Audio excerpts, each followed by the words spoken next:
Hi hello നമസ്കാരം. This is me N B year. Once upon a time in കൊച്ചിയുടെ വിശേഷങ്ങൾ നമ്മളോട് പങ്കുവെക്കാനുള്ള സിനിമയുടെ സംവിധായകൻ നാദൃശയ്ക്ക് മാളവികയെ നമ്മോട് ചേരുന്നു. നമസ്കാരം. നമസ്കാരം. നമസ്കാരം എല്ലാവർക്കും. കുറച്ച് സ്പീഡാക്കുമല്ലേ? ഇല്ല, കുഴപ്പമില്ല. ഈ സ്പീഡ് ഞാൻ നമ്മുടെ പടത്തിനുണ്ട്, അപ്പം ഞാൻ അതിനെ പറ്റി ആലോചിച്ചാൽ. ഇക്ക, എന്തൊക്കെയുണ്ട് വിശേഷം?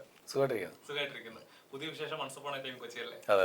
ആ പേര് once upon a time Kochi, അതായത് ഇപ്പം നമ്മുടെ പഴയ ഫസ്റ്റ് ടൈറ്റിൽ കേട്ടപ്പോൾ എനിക്ക് പഴയ കുറച്ച് പഠനം വന്നു. Once upon a time America, അങ്ങനെ കുറെ ഹോളിവുഡ് പഠനങ്ങളൊക്കെ ഉണ്ട്.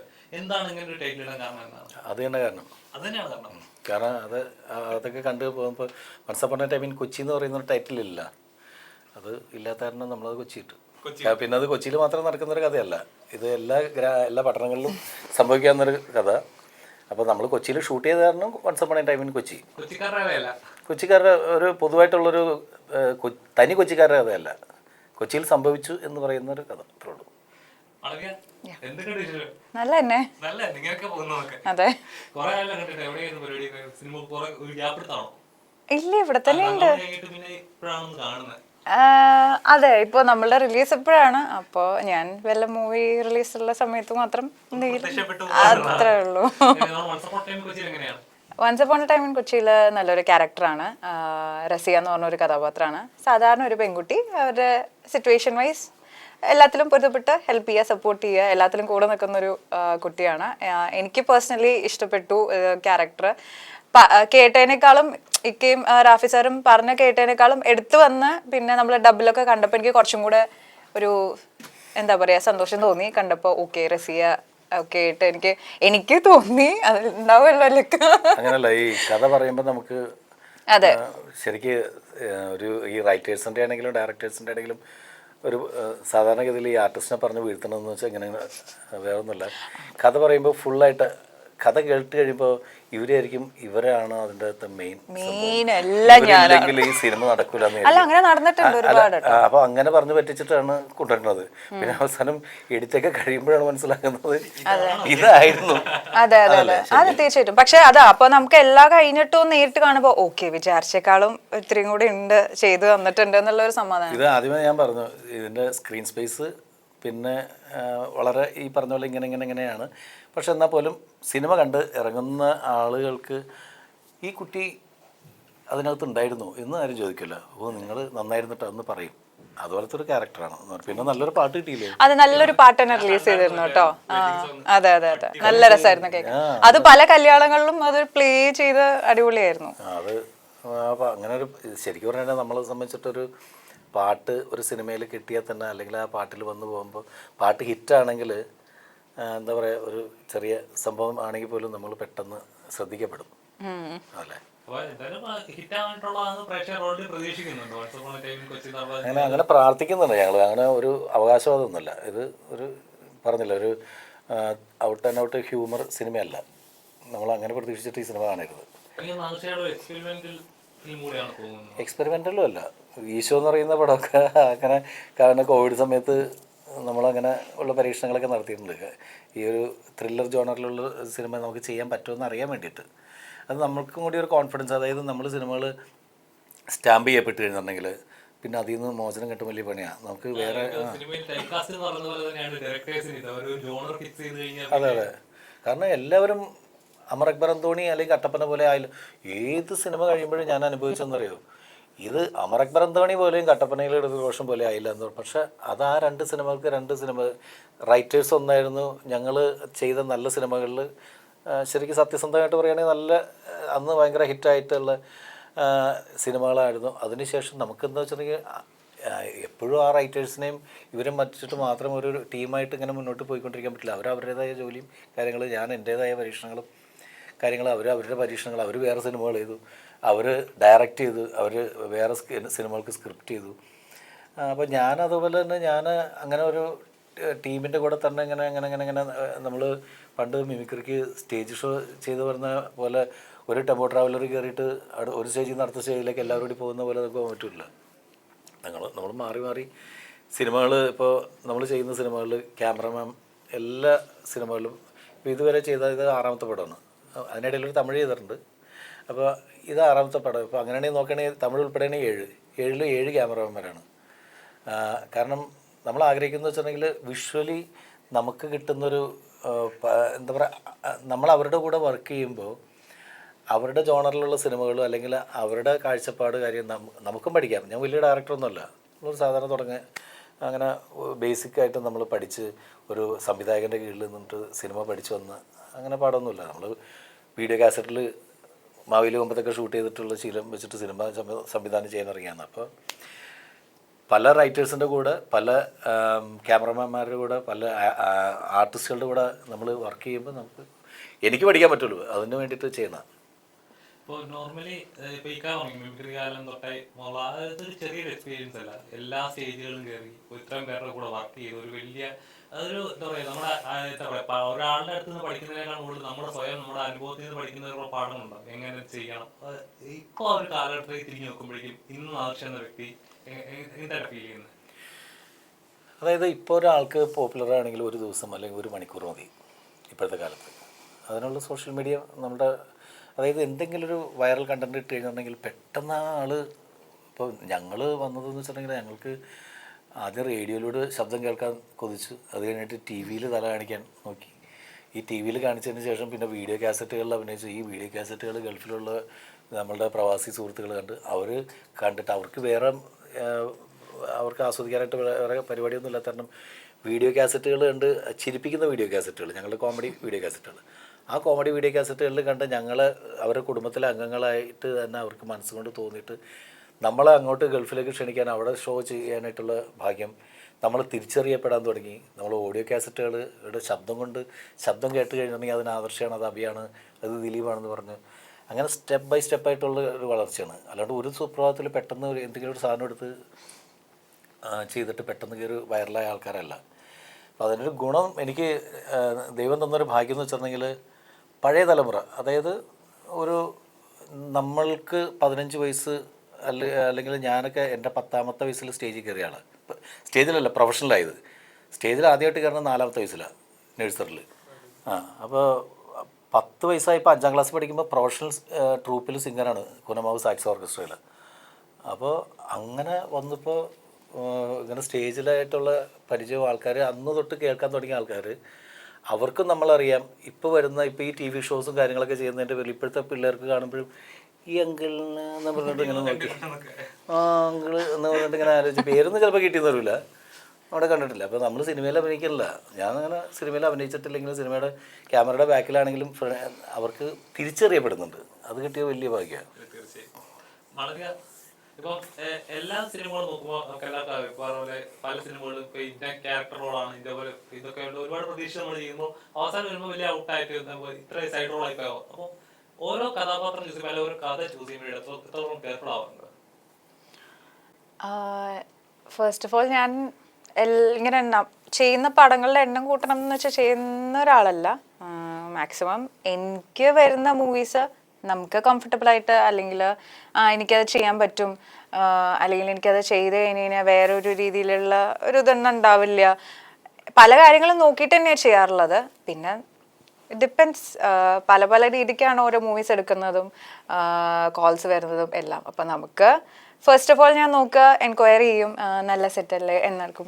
ഇപ്പോൾ ടീം ഡയറക്ടർ ആരാ, പ്രൊഡക്ഷൻ സൈഡ് ഏതാ, ആർട്ടിസ്റ്റ് ഏതാ, സ്ക്രിപ്റ്റ് ഏതാ, എന്താണെന്നൊക്കെ അറിയുമ്പോൾ തന്നെ നമുക്കൊരു ഐഡിയ കിട്ടുമല്ലോ. ഓക്കെ, ഇപ്പോൾ നാദശിക്കയാണെങ്കിലും നല്ലപോലെ എക്സ്പീരിയൻസ്ഡ് ആണ്, അവരുടെ പ്രീവിയസ് ഫിലിംസ് നമ്മൾ കണ്ടിട്ടുള്ള ആൾക്കാരാണ്. അപ്പം അങ്ങനെ ഒരു കോൾ വരുമ്പോൾ ഡെഫിനറ്റ്ലി ഓഫ് കോഴ്സ് ക്യാരക്ടറും കൂടെ കേൾക്കുമ്പോൾ ഓക്കെ, ഇത് ഇപ്പോൾ പറഞ്ഞ പോലെ കേട്ടേക്കാളും സ്ക്രീനിൽ ചെയ്തു വന്ന് കണ്ടപ്പോൾ ഒരു സമാധാനമുണ്ട്. അപ്പോൾ അങ്ങനെ നോക്കിയിട്ട് ചൂസ് ചെയ്യുന്നതാണ്. അല്ലാതെ എല്ലാവരും എല്ലാം ചെയ്യണമെന്നും ആഗ്രഹമില്ല. എന്നാ ഇറ്റ് ഡിപ്പെൻഡ്സ്. അതെ, പിന്നെ അത് പലതും ഈ പറഞ്ഞ പോലെ ഷോട്ട് ഡൗൺ ചെയ്ത് പോയിട്ടുണ്ട്. ഇപ്പോൾ ഇനീഷ്യൽ സ്റ്റേജിലൊക്കെ ഒരു മൂവിയിൽ കുഞ്ചാക്കോ ബോബനാണ് ഹീറോ എന്ന് പറഞ്ഞിട്ട് ഷൂട്ടിൻ്റെ തലേ ദിവസം മാറി ഞങ്ങൾ ഷോക്കായി നിന്ന അവസ്ഥയുണ്ട്. അപ്പോൾ അന്നൊന്നും എനിക്കറിയില്ല, അപ്പോൾ അത് ഉള്ളതാണോ എന്നും എനിക്കറിയില്ല. ബട്ട് ഒരാൾക്ക് ആ മൂവി എന്തെങ്കിലും കാരണം കൊണ്ട് മാറാം എന്നുള്ളൊരു ഓപ്ഷൻ പിന്നെ പതുക്കെ ഗ്രാജുവലി സിനിമയിൽ നിന്ന് ഓരോ സ്റ്റെപ്പ് ബൈ സ്റ്റെപ്പ് കണ്ട് മനസ്സിലാക്കി വന്ന ഒരാളാണ്. അപ്പം അന്നത്തെ ആ ഒരു ദിവസം ഞാനിങ്ങനെ നിൽക്കുമ്പോൾ അയ്യോ ഇനിയിപ്പോൾ എന്താ ചെയ്യുക, ഞാൻ അവരുടെ അടുത്ത് ആ മൂവി ചെയ്യാമെന്ന് പറഞ്ഞാൽ ഇനിയിപ്പോൾ ലാസ്റ്റ് മൊമെൻറ്റിൽ ഒഴിവാക്കാൻ പറ്റുമോ പറ്റില്ല എന്ന് പറയാൻ പറ്റുമോ, ഇതൊന്നും അറിയില്ല. നമ്മളാകെ ഒരു പെട്ട അവസ്ഥയായിരുന്നു. അപ്പോൾ ഓരോ മൂവിയും അല്ലെങ്കിൽ ഓരോ ആളെ കാണുന്നതും എന്തായാലും നമുക്ക് ഓരോ എക്സ്പീരിയൻസ് ആണ്. അപ്പോൾ പഠിച്ചു വരുന്നു അങ്ങനെ. അതെ ഇന്നിപ്പോ ഈ സിനിമയിലേക്ക് വരുമ്പോ തന്നെ നമുക്ക് ചില കുറച്ച് നമ്മള് കഥ കേട്ട് ക്യാരക്ടർ കേട്ട് മനസ്സിലാക്കി വരുന്നുണ്ട്. ചിലത് ക്രൂ നോക്കി ഇവരുടെ കൂടെ ഒന്ന് വർക്ക് ചെയ്യണം എന്ന് ആഗ്രഹിച്ചോ സിനിമ കുതിക്കുന്നവരുണ്ട്.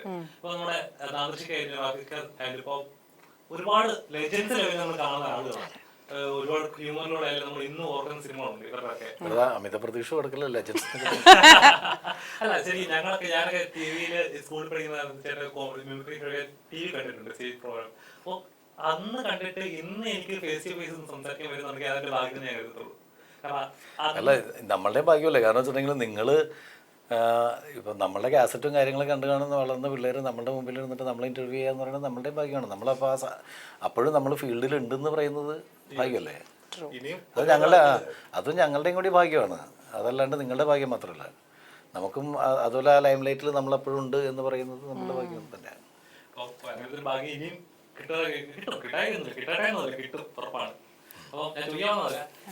ഇത്ര ലെജൻസിനോട് വർക്ക് ചെയ്യുമ്പോൾ ഒരുപാട് അനുഭവങ്ങളുള്ള ഒരുപാട് സിനിമകൾ ചെയ്ത് ഇന്നും മലയാളികൾ ഓർക്കുമ്പോൾ ഇത് റാഫിക്കാരുടെ പടത്തിലല്ലേ, ഇത് നാദൃഷിക്കാരല്ലേ എന്ന് പറയുമ്പോൾ ഒരു ഫീലിംഗ് ഉണ്ടല്ലോ.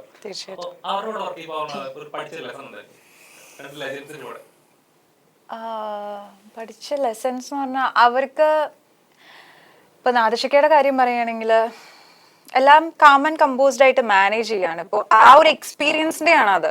പലർക്കും ഇപ്പോൾ എന്ന് പറഞ്ഞ പോലെ ഇന്ന് കിട്ടിയ ഒരു ഇതല്ല അവർക്ക്. ചെറുപ്പം മുതലേ എല്ലാം ഞാനിപ്പോ നേരത്തെ പറഞ്ഞ പോലെ പഠിച്ച് അല്ലെങ്കിൽ കണ്ടറിഞ്ഞ് ചെയ്തു വന്ന ആൾക്കാരാണ്. അപ്പൊ അതിന്റെ ആ ഒരു എക്സ്പീരിയൻസ് ഡെഫിനറ്റ്ലി ഉണ്ട്. എനിക്കത് എടുത്ത് പറയാൻ പറ്റുമോ എന്നുള്ളത് അറിയില്ല. പക്ഷെ നമ്മൾ നാച്ചുറലി സെറ്റിലുള്ളപ്പോൾ അവർ ചെയ്യുന്ന ഓരോ കാര്യവും മൈന്യൂട്ട് ആയിട്ടുള്ളത് നമ്മൾ കാണുന്നുണ്ട്. ആ വേ ഓഫ് എടുക്കുന്നതായിരിക്കാം, നമ്മുടെ അടുത്ത് പറയുന്ന രീതിയായിരിക്കാം, പലരും പല രീതിയിലായിരിക്കും പറഞ്ഞുതരിക. ചിലർ പറയുമ്പോൾ നമുക്ക് നല്ല അടിപൊളിയായിട്ട് തലയിൽ കയറും, പിന്നെ നെക്സ്റ്റ് ടൈം പറഞ്ഞു തരേണ്ട വരില്ല. ചിലര് എന്താ പറയാ, may be in front of the camera വന്നെന്ന് പറയുമ്പോഴായിരിക്കും നമുക്ക് ഡിഫറെന്റ് രീതിയിൽ പറയുമ്പോൾ അതനുസരിച്ച് മനസ്സിലാവും. അപ്പോൾ ഇക്കയുടെ കാര്യം തോന്നുന്നു എനിക്ക് എന്ത് പ്രശ്നം ഉണ്ടായാലും ഈ ഒരു ഫേസില് അഭിനയിച്ച് കാണിച്ചു കൊടുക്കാറില്ല. കാരണം ആ അഭിനയം വന്നു കഴിഞ്ഞിട്ടുണ്ടെങ്കിൽ കുഴപ്പമൊന്നും എനിക്കെന്നറിയാം. ഞാൻ പറയും മാറ്റർ ഇതാണെന്ന് മാത്രം പറഞ്ഞു കൊടുത്തിട്ട് പോകും. എന്നിട്ട് അഭിനയിച്ച് കാണിച്ചു തരുന്നെങ്കിൽ എനിക്കറിയാം എക്സ്പ്രഷൻ കുഴപ്പമാണെന്നുള്ളത്. അല്ല, പക്ഷെ നമ്മളെ സപ്പോർട്ട് ചെയ്ത് എന്താണോ നമ്മൾ ചെയ്യുന്നത് അത് എവിടെയാണോ കുറവ് അല്ലെങ്കിൽ ഇന്ന് അത് അടിപൊളിയുണ്ട് എന്ന് പറയാനുള്ളൊരു മൈൻഡുള്ള ആൾക്കാരുടെ കൂടെ വർക്ക് ചെയ്യുമ്പോൾ നമുക്കും ഓക്കെ നൈസ്, നമുക്ക് നാച്ചുറലി ഒരു എന്താ പറയാ കോൺഫിഡൻസ് വരും. അതേപോലെ തന്നെ റാഫിസാറിന്റെ ഒക്കെ അയ്യോ ഈ പഴയ മൂവീസ് ഒക്കെ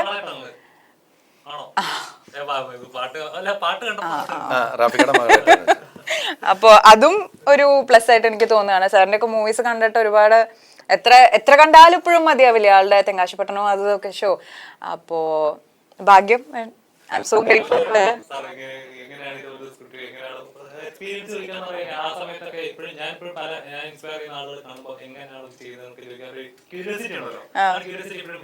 ഇല്ല, അങ്ങനെ ചോദിച്ചിട്ടില്ല ഞാൻ. സാറ് ഈ പറഞ്ഞ പോലെ പഴയ കാര്യങ്ങള് ഇവരുടെ കൂടെ അടുത്തിരിക്കുമ്പോ എന്തെങ്കിലുമൊക്കെ ഇങ്ങനെ പറയണ കേൾക്കാം. അന്നിങ്ങനെയാണ് നടന്നത്, അല്ലെങ്കിൽ തലേന്ന് നടന്ന തന്നെ ഭയങ്കര രസകരമായിട്ടാ പറയാ. ചില നേരത്തെ വിചാരിക്കും ഇതിപ്പോ സീരിയസ് ആയിട്ടാണോ കോമഡി ആണോ പറയണ, കാരണം അത്രയും മനസ്സിലാവാത്ത രീതിയിൽ പറയാം. പിടിക്കണം നമ്മള് ഓക്കെ എന്നുള്ള രീതിയിൽ രസമായിരുന്നു.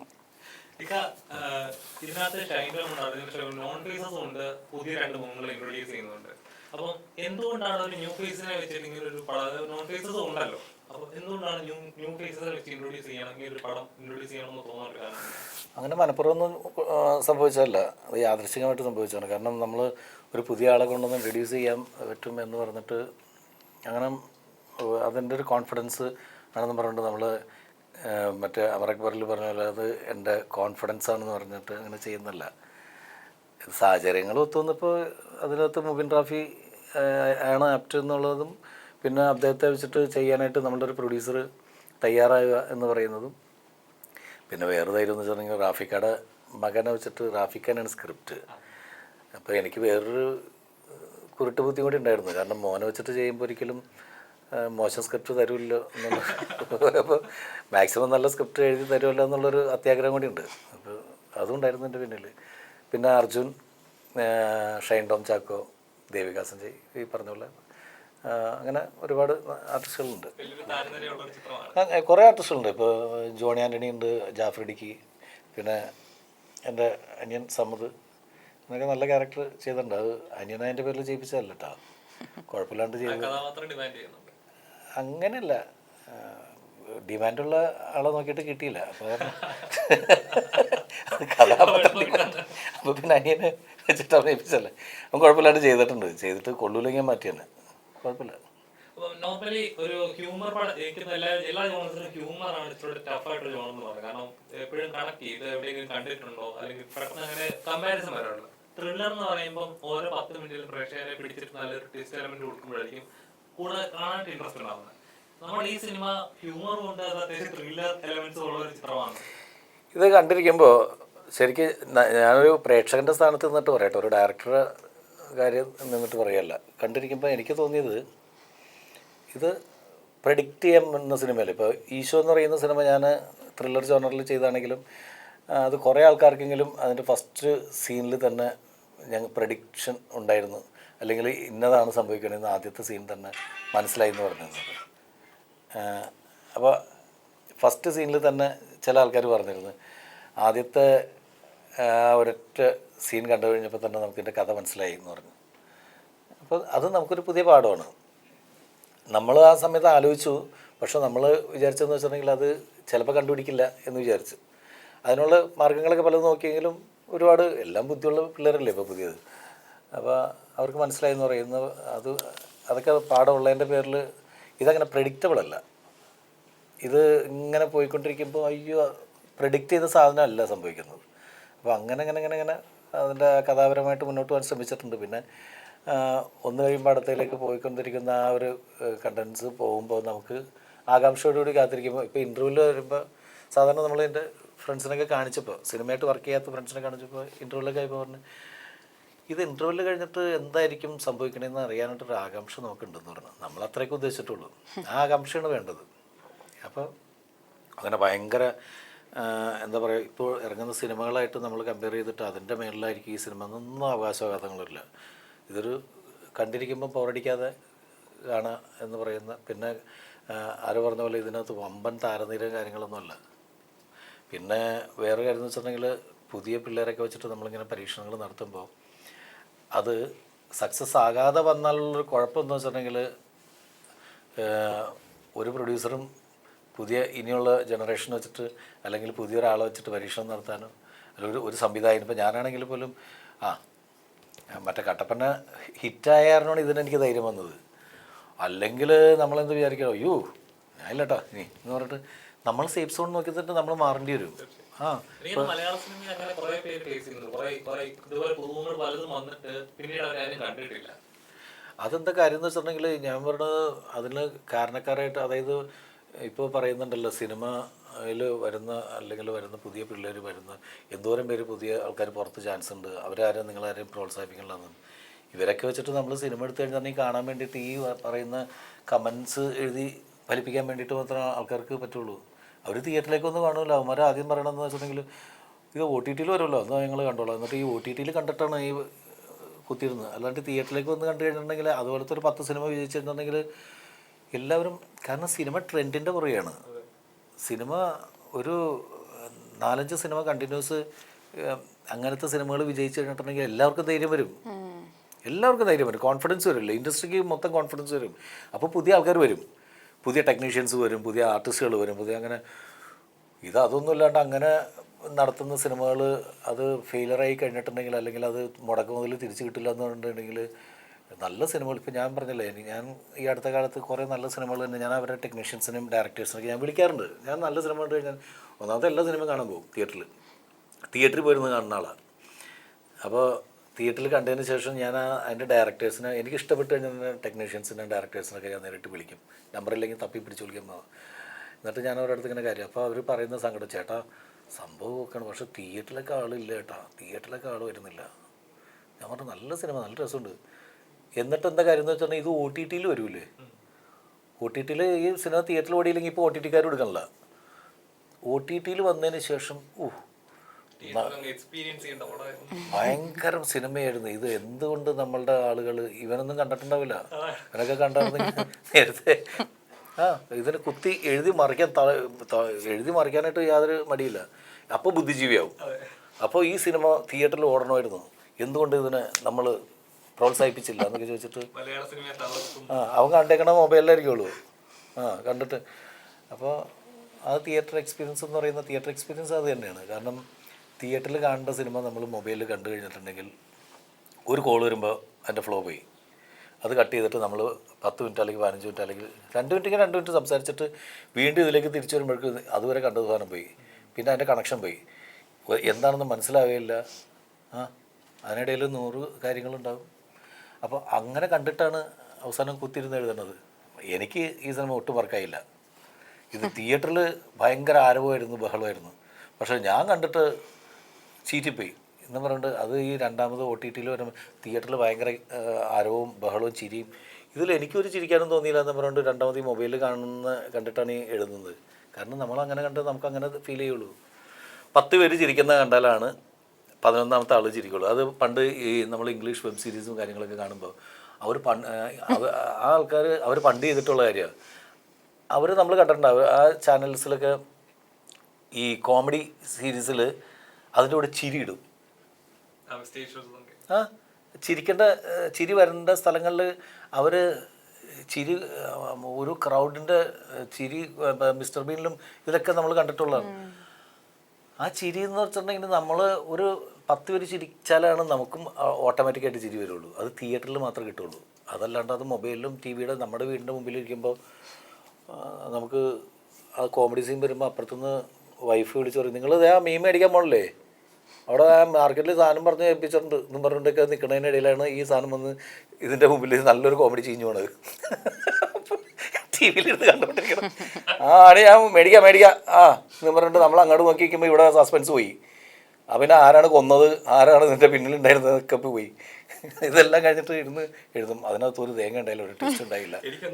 എനിക്കൊന്നും തോന്നിയില്ല. എപ്പോഴേലും ദേഷ്യം സങ്കടം തോന്നിയിട്ടുണ്ടോ? കാരണം ഒരു 100-200 പേരുടെ അധ്വാനമായിരിക്കും ഒരു സിനിമ എന്ന് പറയുന്നത്. അതിലൊന്നും കാര്യമില്ല, നമ്മൾ അതിനൊന്നും ന്യായീകരിക്കണില്ല. കാരണം വെച്ചിട്ടുണ്ടെങ്കിൽ എത്ര പേര് അധ്വാനമാണെങ്കിലും ഈ അതിനകത്ത് എഴുതുന്നല്ലോ ഞങ്ങളുടെ 150 രൂപയൊക്കെ ഞങ്ങളുടെ അതിന് വില ഉണ്ടെന്ന് എഴുതുന്ന പിള്ളേരാണ്. പക്ഷെ എന്താ കാരണം വെച്ചിട്ടുണ്ടെങ്കിൽ ഇതുപോലെ അതായത് അർഹിക്കുന്ന കാര്യങ്ങൾ പറയും. ഇപ്പോൾ തിയേറ്ററിൽ പോയത് കണ്ടതിന് ശേഷം എനിക്ക് എൻ്റെ വ്യക്തിപരമായിട്ടുള്ള അഭിപ്രായം പറയാം. ഇപ്പം ഞാനും എൻ്റെ ഫ്രണ്ട്സ് ഒരു 10 പേരും കൂടി വരുമ്പോൾ പടം കാണാൻ പോയാൽ ചിലപ്പോൾ ഞാൻ എൻ്റെ ഫാമിലി കൂടി പോകുന്ന സമയത്ത് എൻ്റെ മക്കളൊക്കെ ഇരുന്ന് ഭയങ്കര ചിരിയിരിക്കുമ്പോൾ നമുക്ക് ചില സമയത്ത് നമ്മൾ ഇവർ നോക്കും ചിരിക്കുക. ഇവർ അയ്യോ ഭയങ്കര രസമായിരുന്നു എന്ന് പറയുമ്പോൾ നമ്മൾക്ക് തോന്നും അത് നമ്മളുടെ കുഴപ്പം കൊണ്ടാണോ, ഇത് നമ്മളുടെ ജഡ്ജ്മെൻ്റൊക്കെ പോയോ. കാരണം പിള്ളേർ ഭയങ്കരമായിട്ട് ചിരിക്കും. ചിലപ്പോൾ നമുക്ക് ഭയങ്കരമായിട്ട് ചിരി വരും.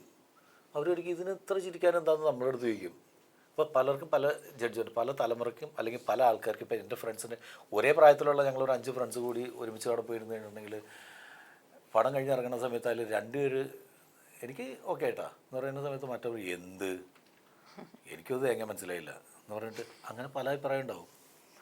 അപ്പോൾ ഈ അഭിപ്രായമൊക്കെ കൂടി മൈക്കിൻ്റെ മുമ്പിൽ വന്നിരുന്നിട്ട് സുഹൃത്തുക്കളെ ഈ സിനിമ ആധികാരികമായിട്ട് ഇതായിരുന്നു, എന്താണ് അവർ ചെയ്തു വെച്ചിരിക്കുന്നത് അതിൻ്റെ ഇതെന്നൊക്കെ പറഞ്ഞിട്ട് ഇപ്പം പൊതുവായിട്ടുള്ള മാലോകരുടെ അഭിപ്രായമാണ് ഇതെന്ന് പറഞ്ഞ് ഒരുത്തൻ പറയുമ്പോൾ ഒരഭിപ്രായം ഇല്ലാത്ത ആൾക്കാർ, അതായത് യാതൊരു ഉത്തരവാദിത്വമില്ല ഒന്നുമില്ലാണ്ട് വെറുതെ എന്തെങ്കിലും കാണിച്ച് ജീവിച്ചത് എന്ന് പറഞ്ഞുകൊണ്ട് നിൽക്കുന്ന കുറേ ആൾക്കാർ അത് പുള്ളി പറഞ്ഞു ഇനി അത് തന്നെ എനിക്ക് അത് സ്വന്തം അഭിപ്രായം വേണം. ആദ്യം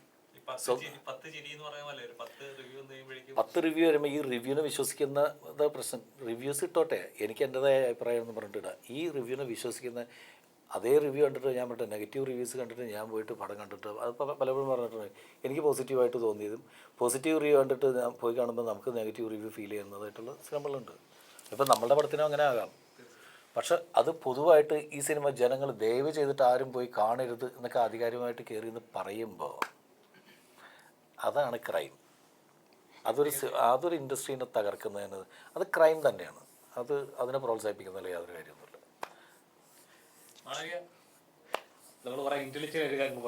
അല്ല ഉള്ള കാര്യങ്ങളായിരുന്നു. I also agri. നോർമലി നമ്മൾ ഓരോ കഥാപാത്രങ്ങൾ ചെയ്യുമ്പോൾ നമുക്കൊരു ഡ്രീം ഉണ്ടല്ലോ. നമ്മൾ ആരെങ്കിലും ഒക്കെ ഇൻസ്പയർ ചെയ്തിട്ടായിരിക്കുമല്ലോ നമ്മൾ ഈ സിനിമ എന്ന് പറഞ്ഞൊരു വേൾഡിലേക്ക് ഫസ്റ്റ് കയറുന്നത്.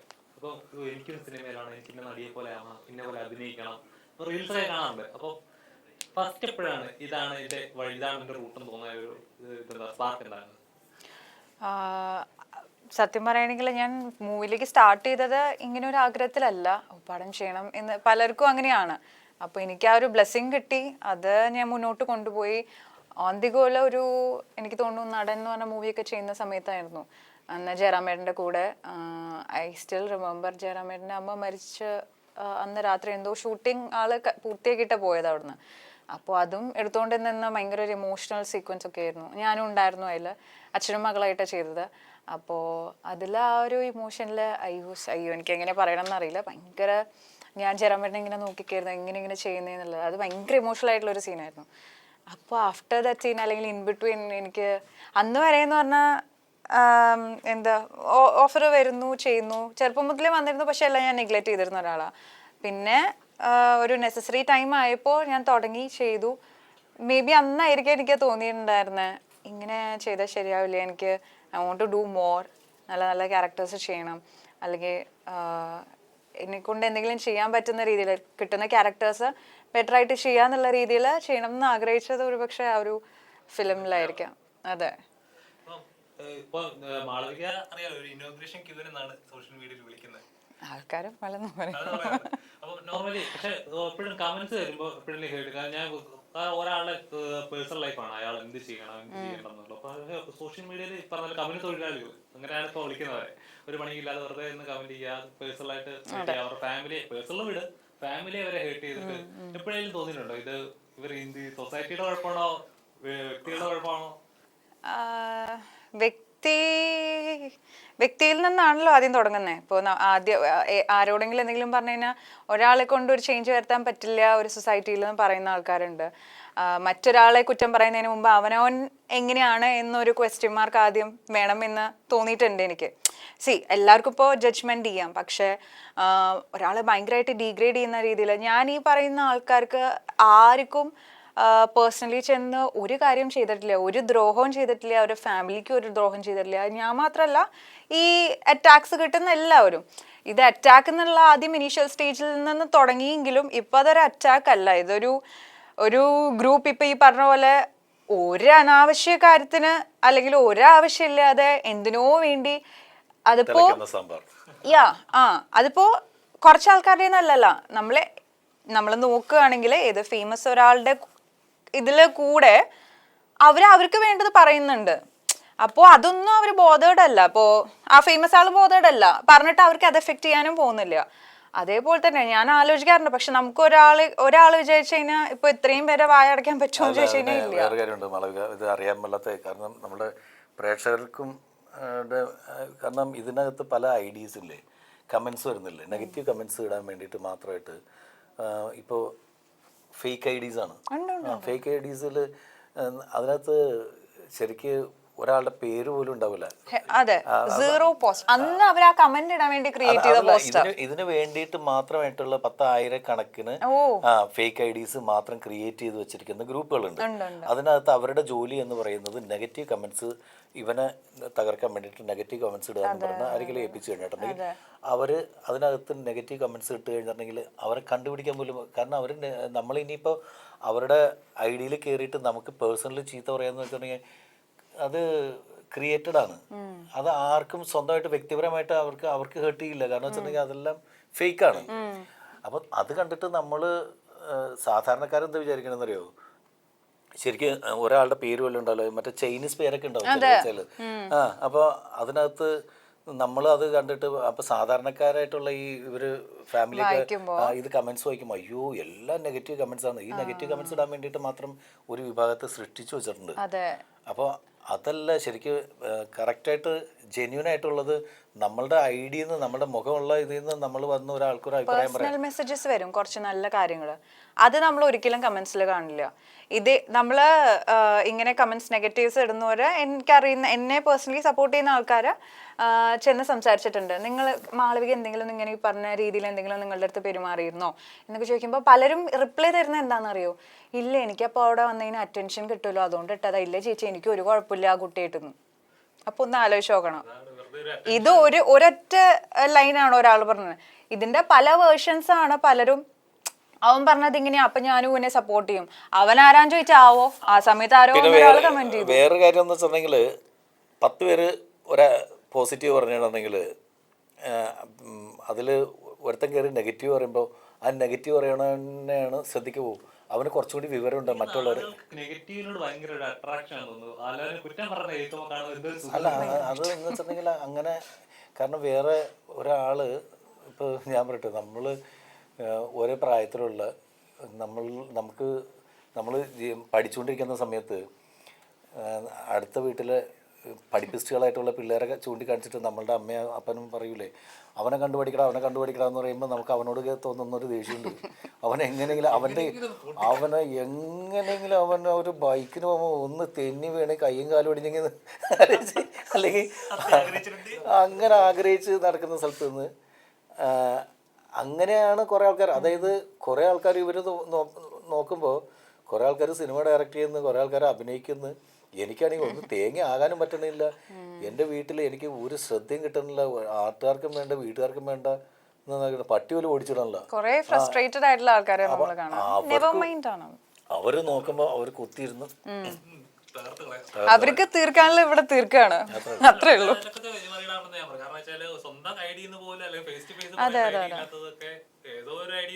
ഞാനിപ്പോ അതൊന്നും നോക്കാറില്ല കേട്ടോ.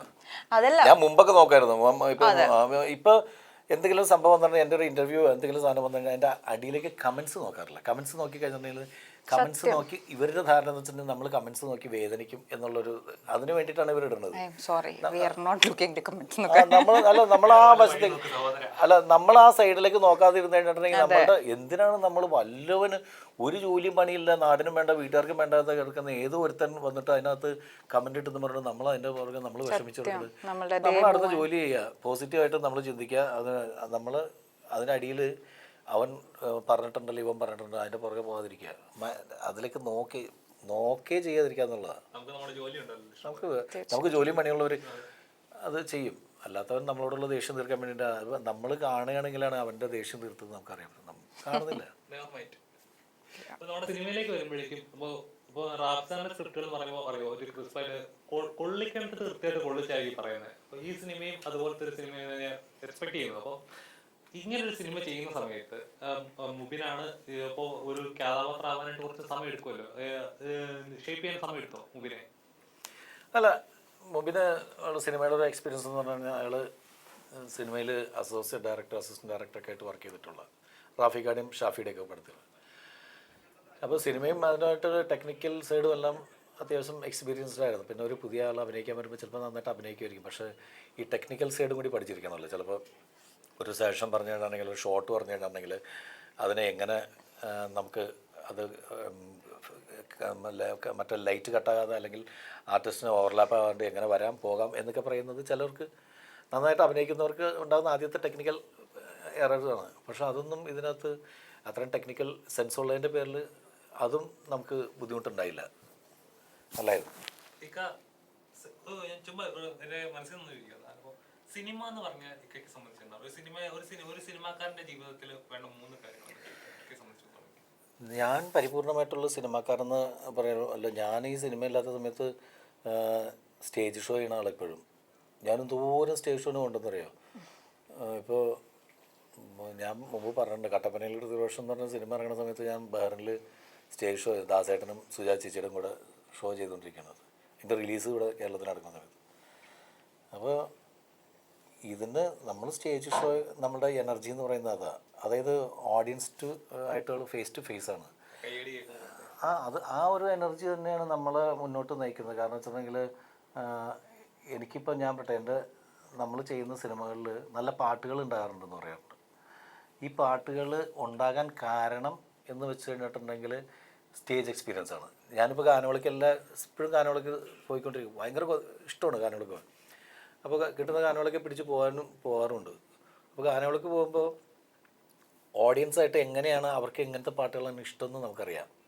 എങ്ങനത്തെ പാട്ടുകൾ പാടുമ്പോൾ അവർ ഡാൻസ് ചെയ്യും, എങ്ങനത്തെ പാട്ടുകൾ നമ്മൾ കൈയടിക്കും, എങ്ങനത്തെ പാട്ട് പാടുമ്പോൾ അവർ നമ്മുടെ കൂടെ നിൽക്കും എന്നുള്ളത് പഴയ ജനറേഷനിൽ ഇപ്പോഴത്തെ പിള്ളേർ ഇങ്ങനെ കാലഘട്ടം മാറിക്കൊണ്ടിരിക്കുന്നതനുസരിച്ചിട്ട് നമ്മൾ സ്റ്റേജിൽ നോക്കുമ്പോൾ ഫേസ് ടു ഫേസ് നമുക്കിങ്ങനെ കറക്റ്റ് റിയാക്ഷൻ കിട്ടിക്കൊണ്ടിരിക്കുക. അല്ലാണ്ട് സിനിമാക്കാരനായി എന്ന് പറഞ്ഞിട്ട് ഞാൻ സിനിമയിൽ ഒരു വണ്ടി മേടിച്ച് അടുത്ത വണ്ടി കുറച്ചും കൂടി ബെൻസ് മേടിച്ച് മറ്റൊന്ന് മേടിക്കാം, ഒരു സ്പോർട്സ് കാർ മേടിച്ച് മറ്റേ AC റൂമിൽ നിന്ന് വേറെ ആരും കാണാൻ പറ്റും എന്നും പറഞ്ഞിട്ട് ഓടി വേറെ ഹോട്ടലിൽ കയറി അവിടെ നിന്ന് ഇങ്ങനെ ഹൈഡ് ചെയ്ത് നടക്കണമല്ല. നമ്മൾ ജനങ്ങളുടെ ഇടയിൽ ജീവിക്കുന്നതാണ്. ഇത് കഴിഞ്ഞ സിനിമയുടെ ഷൂട്ടിങ് കഴിഞ്ഞാൽ പിറ്റേ ദിവസം നമ്മളെ പഴയ ലൈഫിൽ നമ്മൾ വേറെ ഒരു പ്രത്യേകതയും ഫീൽ ചെയ്യാണ്ട് നാട്ടിലിറങ്ങി ആരും നമ്മൾ പിടിച്ചിട്ട് നമ്മളില്ല. എനിക്കൊക്കെ തന്നെ ഒരു നാട്ടിലൊക്കെ ഇറങ്ങി നടക്കുന്ന സമയത്ത് ആരെങ്കിലും പരിചയം ഉണ്ടെങ്കിൽ പിള്ളേർ വന്നിട്ട് ചേട്ടൻ സെൽഫി എടുത്തോട്ടെ എന്ന് ചോദിക്കും. എടുത്ത് പോകാനെന്ന് പറയും, എടുക്കും. അതിൽ കൂടുതൽ ഉപദ്രവവും കാര്യങ്ങളൊന്നും ഞാൻ പറഞ്ഞാൽ അത്രയും ക്രൈസുള്ള ആർട്ടിസ്റ്റുകളോട് ഉണ്ടാവും. നമ്മളോട് ചിലപ്പോൾ അങ്ങനെ ഉണ്ടാകാത്ത എൻ്റെ പേരിലായിരിക്കും നമുക്ക് ഫീൽ ചെയ്യണം. അത് പക്ഷെ എന്നാൽ പോലും ആ ഇഷ്ടം അത് നഷ്ടപ്പെടാത്ത രീതിയിൽ നമ്മൾ മുന്നോട്ട് കൊണ്ടുപോകുമ്പോൾ നമ്മളുടെ ഒരു എക്സ്പീരിയൻസ് കൂടിയാണ്. നമ്മൾ സ്റ്റേജ് ഞാൻ പറഞ്ഞത് വേറെ ഒന്നുമല്ല, സ്റ്റേജിൽ പോകുന്നതിൻ്റെ പേരിൽ ആ ഒരു ഇത് പൾസ് മനസ്സിലാക്കാൻ സാധിച്ചിട്ടുണ്ട്. അതാണ് കിട്ടിയത്.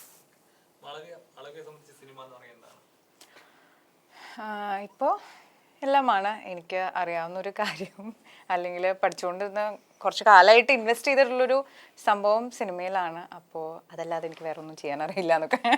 ബട്ട് കലയോടുള്ള ഇഷ്ടം എനിക്കെന്നും ഉണ്ടായിട്ടുണ്ട്. അപ്പോൾ അതൊരു വഴിത്തിരിവായിരുന്നു സിനിമയിലേക്കും. അതപ്പോൾ അതെന്നും കാത്തു സൂക്ഷിക്കുന്നു. നല്ല നല്ല മൂവീസൊക്കെ ചെയ്ത് ആൻഡ് ഓഫ് കോഴ്സ് നമ്മുടെ ബ്രെഡ് ആൻഡ് ബട്ടറാണ് പലർക്കും. അപ്പോൾ അതൊരു ജോബിൻ്റെ രീതിയിൽ തന്നെ കൊണ്ടുപോകുന്നു, നല്ല നല്ല വർക്ക്സ് ചെയ്യാനും. ലൈഫില് എല്ലാവർക്കും അപ്സ് ആൻഡ് ഡൗൺസ് ഉണ്ടാവുമല്ലോ. ഒന്ന് നമ്മളൊക്കെ ഡൗൺ ആവുന്ന സമയത്ത് ഫസ്റ്റ് ചിന്തിക്കുന്ന നമ്മളെ ഇൻസ്പയർ ചെയ്യുന്ന അല്ലെങ്കിൽ നമുക്ക് തിരിച്ചു വരാൻ പറ്റുന്ന എന്തെങ്കിലും മൊമെന്റ് ഉണ്ടാവുമല്ലോ.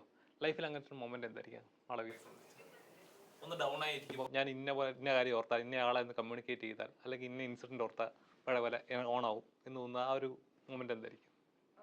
അങ്ങനെ ഒരു ബ്രേക്ക് ഡൗൺ ഒന്നും ഇതുവരെ ഉണ്ടായിട്ടില്ല, ടച്ച് വുഡ്. ബട്ട് അങ്ങനെ അത്രത്തോളമൊക്കെ ആലോചിക്കുകയാണെങ്കിൽ എനിക്ക് തോന്നുന്നു നമ്മൾ കടന്നു വന്നിട്ടുള്ള സിറ്റുവേഷൻസ് ആയിരിക്കും ഏറ്റവും മുന്നോട്ട് മൂവ് ചെയ്യാൻ എപ്പോഴും പ്രേരിപ്പിക്കുക. കാരണം മറ്റൊരാളെ ഇൻസ്പയർ ചെയ്യുന്നേക്കാളും നമ്മളെന്താണോ പോയിട്ടുള്ളത് അതൊക്കെ ഒന്ന് ആലോചിക്കുമ്പോൾ, ആ സ്ട്രഗിൾസും കാര്യങ്ങളും ആലോചിക്കുമ്പോൾ താനേ സ്ട്രെങ്ത് വരും.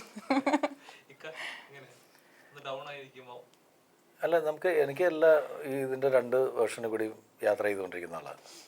അപ്പോൾ അതിൻ്റെ പേരിൽ അങ്ങനെ ഒരു പക്ഷേ സത്യസന്ധമായിട്ട് പറയുകയാണെങ്കിൽ സിനിമകളുടെ കണ്ടൻറ്റിൻ്റെ കാര്യത്തിൽ അഭിപ്രായ വ്യത്യാസം ഉണ്ടെങ്കിലും ഉണ്ടായിട്ടുണ്ട്. പക്ഷേ ചെയ്ത സിനിമകളെല്ലാം പ്രൊഡ്യൂസർക്ക് ലാഭമായിരുന്നു.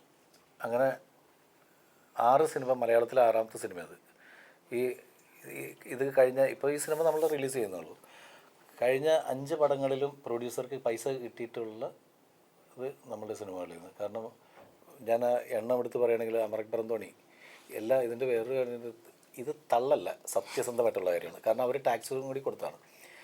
അമരക് ബറന്തോണിയും കട്ടപ്പനയും ഒരു 10ന് മേളിൽ ലാഭം കിട്ടിയതാണ്, 10 കോടിക്ക് മേളിൽ. പിന്നെ വന്നത് മേരാന ഷാജി, അതും പടം അത്രയും അഭിപ്രായം കിട്ടിയില്ല. കുറച്ച് ഈ പറഞ്ഞ പോലെ ആൾക്കാർ നിരാശരായിരുന്നു. പക്ഷേ ആ പടത്തിന് പ്രൊഡ്യൂസർക്ക് രാകേഷ് ഏട്ടനാണ്, ബി രാകേഷ്. അദ്ദേഹം പറഞ്ഞിട്ട് അദ്ദേഹത്തിൻ്റെ അടുത്ത് ചോദിച്ചാൽ അദ്ദേഹത്തിന് പൈസ കിട്ടിയേക്കുന്ന സിനിമകളിലൊന്ന് അത് ഈ പറഞ്ഞ പോലെ അദ്ദേഹത്തിന് ലാഭമായിരുന്നു സിനിമ. കേശി വീടിൻ്റെ നാഥൻ, അത് ദിലീപിൻ്റെ ലൈഫിൽ, ദിലീപിൻ്റെ കരിയറിലും എൻ്റെ കരിയറിലും ഏറ്റവും വലിയ ബിസിനസ് നടന്നിരിക്കുന്ന സിനിമ. 30 കോടി രൂപയാണ് അത് ഹോട്ട്സ്റ്റാർ എടുത്തത്. പിന്നെ ഈശോ 4,40,00,000 രൂപയൊക്കെ തീർന്നൊരു സിനിമ 14 കോടി രൂപയുടെ ബിസിനസ് നടന്നതാണ്. അരുന്നാരായണൻ്റെ അടുത്ത് ചോദിച്ചൊക്കെ അറിയാവുന്നതാണ്. അപ്പോൾ അങ്ങനെ സിനിമകൾ ചെയ്ത് പ്രൊഡ്യൂസർക്ക്. പക്ഷേ ഈ കമൻറ്റ് തൊഴിലാളികളുടെ ഇത് കേട്ട് കഴിഞ്ഞിട്ടുണ്ടെങ്കിൽ നമ്മളൊരു സിനിമ അനൗൺസ് ചെയ്ത് കഴിയുമ്പോൾ തന്നെ ഇവരുടെ ധാരണ എന്ന് വെച്ചിട്ടുണ്ടെങ്കിൽ ആദ്യത്തെ 2 സിനിമ കഴിഞ്ഞ് ബാക്കിയൊക്കെ ഫ്ലോപ്പാണെന്നുള്ളൊരു സന്തോഷിച്ച് നടക്കുക. അടുത്ത ഫ്ലോപ്പ്, അടുത്ത ബോംബ് അവനെന്ന് പറഞ്ഞുകൊണ്ട് വരുന്ന സ്ഥലത്ത് അവരെ ആഗ്രഹം അതാണ്. ഒരു മനസ്സുഖം അവർക്ക്, ഒരു മനസ്സുഖം, സലീംകുമാർ പറഞ്ഞാൽ ഒരു മനസ്സുഖം. പക്ഷേ സത്യസന്ധമല്ല. നമ്മളിത് ആരും തിരുത്താനും പോയില്ല, കാരണം ഇത് OTT റിലീസായിരുന്നു ഇതൊക്കെ, മറ്റേ കേസും ഈസുമൊക്കെ. അപ്പോൾ പക്ഷേ അതിന് നല്ല പൈസ കിട്ടിയ പടങ്ങളാണ്. അതറിയുമ്പോൾ ചിലപ്പോൾ ഇത് അറിയാതെ പ്രേക്ഷകരിലേക്ക് അത് ലോസായിരുന്നു. സിനിമയുടെ അഭിപ്രായ വ്യത്യാസം ഞാൻ പറഞ്ഞില്ലേ, സിനിമ ചിലവർക്ക് ഇഷ്ടപ്പെടും, ചിലർക്ക് ഇഷ്ടപ്പെടില്ല. അതിപ്പോൾ നമ്മുടെ ഈ സിനിമയാണെങ്കിലും എല്ലാവർക്കും ഇഷ്ടപ്പെടുന്ന സിനിമ എന്ന് പറഞ്ഞിട്ടല്ല, ചിലർ അഭിപ്രായ വ്യത്യാസങ്ങളുണ്ടാകും മേ ബി. തീർച്ചയായും സിനിമ 31-ന് ഇറങ്ങുകയാണ്. ഒരുപാട് പ്രതീക്ഷകളുണ്ട്. ഒരു പുതിയൊരു നായകനെ നമുക്ക് മലയാളത്തിൽ കിട്ടുകയാണ്. ഞങ്ങൾക്കും ഒരുപാട് പ്രതീക്ഷയുണ്ട്. അപ്പം പ്രേക്ഷകരോട് എന്താണ് പറയാനുള്ളത്? ഇത് പ്രേക്ഷകരോട് പറയാനുള്ള ഒറ്റ വാക്കുള്ളൂ, ഈ അമിത പ്രതീക്ഷയില്ലാതെ, ഒന്നും പ്രതീക്ഷിക്കാതെ, ഒരു സാധാരണ കുറച്ച് നേരം പോക്കിന് വേണ്ടിയിട്ട് നമ്മൾ സിനിമ കാണാൻ വേണ്ടിയിട്ട് വരിക, മക്കളെയൊക്കെ കൂട്ടിയിട്ട് ഫാമിലി. കാരണം വെച്ചാൽ ഇതൊരു ക്ലീൻ സിനിമയാണ്. എല്ലാവരും കൂട്ടി ഫാമിലിയായിട്ട് വരികയാണെങ്കിൽ അവർക്ക് അതിന് മറച്ചു വെക്കേണ്ട കാര്യങ്ങളൊന്നും ഈ സിനിമയിലില്ല. അങ്ങനെ എന്ന് പറയേണ്ട സിറ്റുവേഷൻസ് ഒന്നും ഇല്ലാത്ത ക്ലീൻ സിനിമ. കാരണം നമ്മൾ ഏത് സിനിമ ചെയ്യുമ്പോഴും നമ്മൾ ആദ്യം വിചാരിക്കുന്നതാണ് എൻ്റെ ഫാമിലി, എൻ്റെ വൈഫും എൻ്റെ മക്കളും എൻ്റെ ഉമ്മയും എല്ലാ പാരൻസൊക്കെ ആയിട്ട് ഞങ്ങൾ ഒരുമിച്ച് പോയിരുന്ന് കാണുമ്പോൾ അതൊക്കെ തല കുമ്പിടേണ്ട അവസ്ഥ വരുത്താത്ത സിനിമകളാണ് ചെയ്യാൻ ആഗ്രഹം. ഇനിയുള്ള സിനിമകൾ അങ്ങനെ തന്നെയൊക്കെ ചെയ്യുള്ളൂ, അത് എത്ര വന്നാലും. ഇത് അത്തരത്തിലുള്ളൊരു നല്ല ക്ലീൻ സിനിമയാണ്. നമുക്ക് 2 മണിക്കൂർ ദൈർഘ്യമുള്ളൂ കൃത്യം. ഈ 2 മണിക്കൂറും ബോറടിക്കാതെ കണ്ടുകൊണ്ടിരിക്കാം, അതുമാത്രം ഉറപ്പ് പറയാം. അപ്പോൾ തീർച്ചയായും സിനിമ എന്ന് പറയുന്നത് ഒരാളുടെ 2 പേർ ഒരു കൂട്ടായ്മയുടെ അധ്വാനമാണ്. അപ്പം അത് തിയേറ്ററിൽ തന്നെ വന്നിരുന്ന എക്സ്പീരിയൻസ് ചെയ്യാൻ ശ്രമിക്കുക. വെറുതെ ഒരു ഇപ്പോൾ കമ്പനി തൊഴിലാളികളെ പോലെ വെറുതെ ആരോ എന്തോ പറഞ്ഞെന്ന് കേട്ടി പറയാതെ നിങ്ങൾ തന്നെ എക്സ്പീരിയൻസ് ചെയ്ത് സിനിമ എന്താണെന്ന്, അവരുടെ അധ്വാനം എന്താണെന്ന് കണ്ട് എക്സ്പീരിയൻസ് സന്തോഷത്തോടെ ഇറങ്ങി പോവുക അല്ലേ? തീർച്ചയായിട്ടും സിനിമ വലിയൊരു വിജയമാകട്ടെ. ഇത്രയും സമയം ഞങ്ങൾക്ക് വേണ്ടി തന്നതിന് താങ്ക് യു. Thank you.